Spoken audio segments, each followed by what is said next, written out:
在女性的塑形训练中，练臀是必不可少的。而在练臀的动作当中，你经常会见到的可能有棒式开合或者是臀推这样的训练动作。然而，随着你练习的深入和时间的推移，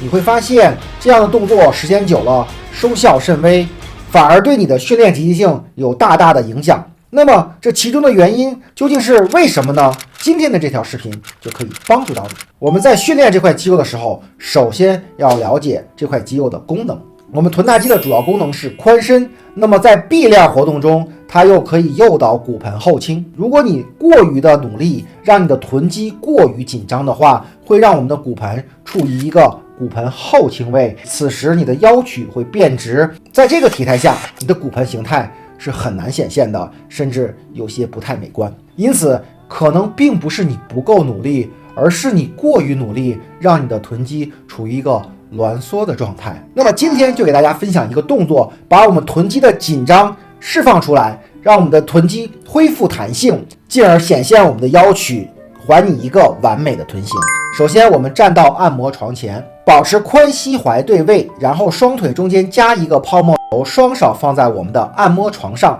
微屈髋屈膝，保持脊柱在一条直线。吸气不动，呼气的时候，让我们的双手慢慢向前延伸，同时让坐骨向后推，始终保持我们的小腿垂直于地面。